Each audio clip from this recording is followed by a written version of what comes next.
Marxist communist உங்களுடைய கருத்தாகவும் இருந்தது. இப்போ ஆட்சியில் இடம்பெறும் பொழுது திமுக கூட்டணியிலிருந்து வெளியேறி இடம்பெற வேண்டிய சூழல் இருக்கும். அடுத்த கட்ட நகர்வு தாவேகா கூட இணைந்து இருக்குமா? இன்றைக்கு அமைச்சரவையில் நாங்கள் இடம்பெறுகிறோம் என்கிற அறிவிப்பை மட்டும் வெளியிடுகிறோம். மற்றவை பின்னர் நாம் விரிவாக பேசலாம். இன்றைய சூழலில்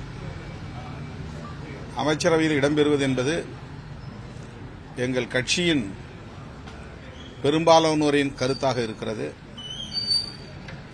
8ஆம் தேதி இரவு 6 மணிக்கு நாங்கள் நடத்திய இணையவழி உயர்நிலைக்குழு கூட்டத்திலும் 32 பேர் பங்கேற்றதில் ஒரு சிலரை தவிர அத்தனை பேரும் அமைச்சரவையில் இடம்பெற வேண்டும் என்கிற கருத்தை முன்வைத்தார்கள்.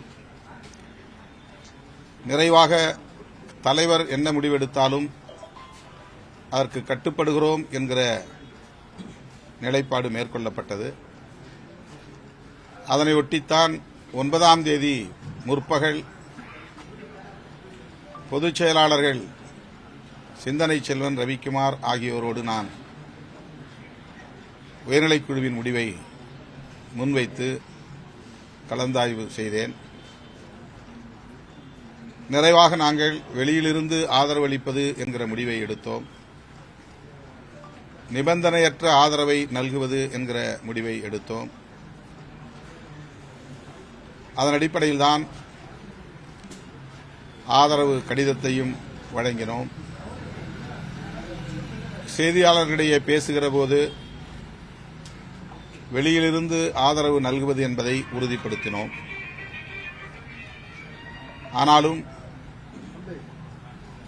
கட்சியின் முன்னணி பொறுப்பாளர்கள் அமைச்சரவையில் இடம்பெற வேண்டும் என்கிற கருத்தை மீண்டும் மீண்டும் வலியுறுத்தி வந்தார்கள். என்றாலும் கூட நாங்கள் அதை மீளாய்வுக்கு எடுத்துக் கொள்ளவில்லை. இந்த சூழலில் தாவேகா தரப்பிலிருந்து வெளிப்படையான அழைப்பு வந்தது. அந்த அழைப்பையொட்டி கட்சியின் முன்னணி பொறுப்பாளர்கள் அமைச்சரவையில் இடம்பெறுவதை பரிசீலிக்க வேண்டும், கூட்டணி ஆட்சி முறையை தமிழகத்தில் கொண்டு வர வேண்டும் என்கிற கருத்தை முன்மொழிந்த இயக்கம் முதல் இயக்கம் விடுதலை சிறுத்தைகள் கட்சி. 1999 மூப்பனார் அவர்களோடு நாங்கள் தேர்தல் அரசியலில் அடியெடுத்து வைத்தபோது முன்வைத்த முழக்கம் ஆட்சியிலும் பங்கு, அதிகாரத்திலும் பங்கு என்பதாகும். ஆகவே தமிழக அரசியல் வரலாற்றில் முதல் முறையாக கூட்டணி ஆட்சி முறை என்பது அறிமுகமாகிறது. எனவே தாவேகா விடுத்த அழைப்பையும் கணக்கில் கொண்டு கட்சியின் நீண்டகால கனவையும் கருத்தில் கொண்டு இந்த முடிவை எடுக்க வேண்டும் என்கிற நிலைப்பாட்டை பெரும்பான்மையான பொறுப்பாளர்கள் முன்வைத்திருக்கிறார்கள். ஆகவே இப்போதைக்கு நாங்கள் இந்த முடிவை எடுத்திருக்கிறோம்.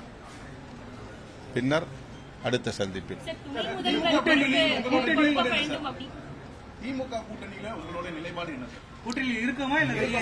இதெல்லாம் நான் நாளைக்கோ நாளை மறுநாளும் உங்களை அழைத்து பிளே ஸ்டோர் மற்றும் ஆப் ஸ்டோரில் இருந்து பாலிமர் செயலியை QR கோடு மூலம் பதிவிறக்கம் செய்யுங்கள். செய்திகளை உடனுக்குடன் பெறுங்கள்.